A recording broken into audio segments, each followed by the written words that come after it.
let the sun go down on me. I won't let the sun go down. Hello there. The sun, as you could probably gather, is going down, and my batteries are low on my lighting. But I'm desperate to get a video out today because I want to speak about the causes of stage fright. And actually, here's the first lesson. Don't let things worry you. Just get on with it. Do it. Everything's going to be fine. What's the worst that can happen apart from the batteries go and your lighting? I'd like to talk about stage fright. I'd like to talk about how we can cope with it, how we can deal with it, and how it manifests in us before we perform on stage. If you're liking these videos and you would like to see more videos, please consider subscribing. I also have a mailing list on jimmycannon.com if you would like to have any more correspondence with me regarding training, coaching, or similar. Please do get in touch. I will now turn around and give you a chord, and it's going to be B flat major. La la la la la la la. So did you know that the fear of public speaking is America's #1 fear? What are we scared of? What is it that you're worried about? Are you worried that you're going to be judged harshly? Are you worried that people are going to be thinking that what you're saying is rubbish, or you look rubbish, or why are you there? What are you doing on stage? What does it feel like? I'm really interested to know what it feels like for you. Let me tell you what happens. What happens when you have stage fright, when you're nervous, or speech anxiety, speaking anxiety. The technical name for that is glossophobia, and it's a very common thing. People have it in different forms and different degrees. We have to do it in our jobs. We have to do it. I have to do it as part of my career. I have to, I have to perform, and there are ways to deal with it. So what happens? Let's talk about that. Well, the body releases adrenaline. And that means that the heart is pumping much faster, and we just can't control our emotions. We can't control what we're feeling. And going back thousands of years and ingrained in our DNA is the flight or fight response. And that's what happens when we're feeling anxious about speaking. It's the fight or flight which kicks in to the body and just shuts everything down. And a lot of the time we will freeze. A lot of the time we will just forget what we're going to say and start getting distracted about stuff. I'm now getting distracted about have I turned, is my tea cold? There we are. There's a love heart for you there. Here's my tea. Is it cold? It's okay.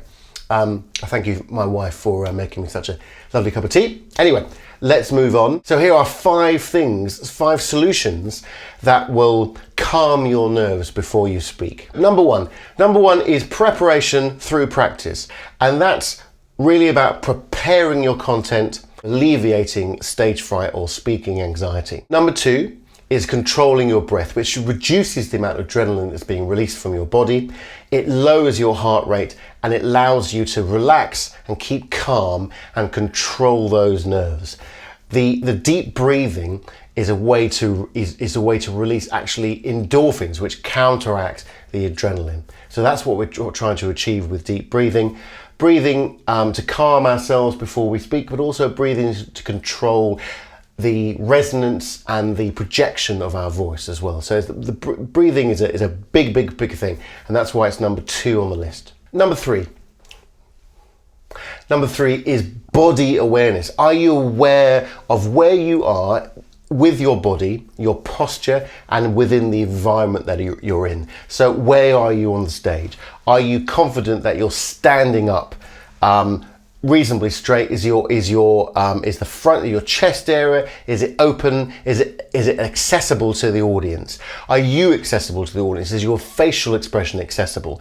Are you open and engaged to the audience? And that awareness of you, your body, and your alignment of your body and the environment that you're in is going to help engage the listener and communicate your message to the audience. Okay, number 4 is deal with your fears, deal with them. So here's the thing, the likelihood of you falling off stage, of you forgetting the whole speech, of you going very dry, of you constantly getting heartburn like I am now is quite rare. And the likelihood of people thinking that you're rubbish or questioning your authority is rare. People generally want you to succeed, and the audience are generally rooting for you to be entertaining or to give them information. They've come to see you.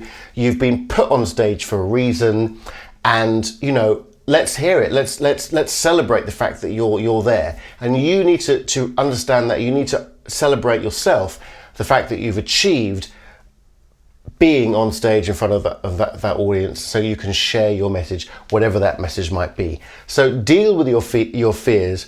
So there's a couple of ways of dealing with that. Firstly, just that understanding that most of your fears are normally unfounded. But if you do have a deep ingrained issue or problem with speaking in public, then I would definitely recommend seeking an NLP coach, and I can put you in touch with somebody through my company, Canon Voice Training, and we can work together on that. The other method is inoculation theory, which is basically, in a very basic way, is putting yourself in front of as many opportunities as you can to speak in public, whether that be in a meeting, in front of your friends or your family, or on recording yourself on the phone. So deal with your fears is number 4. So number 5 is voice techniques, and this is my speciality, and I use my training with people that are going to be speaking in public is mainly through their voice. So using the voice as a tool to project their sound and cut through the crowd, cut through the audience, and also to use the voice as a resonator, as an instrument, to be able to find a variety of colors of tone and timbre with their voice to make it a little bit more interesting. And also for, you know, loads of things, you know, accenting syllables, color and the tone and the resonance of the voice, the projection and the vocal registers, using all the vocal registers, the control over the breath, and the control over all aspects of your instrument, which is the voice. So that's number 5, is voice technique. So I really hope that this video has been interesting and informative. Please do get in touch about training on a one-to-one basis or for your company. The details are down below, and keep speaking.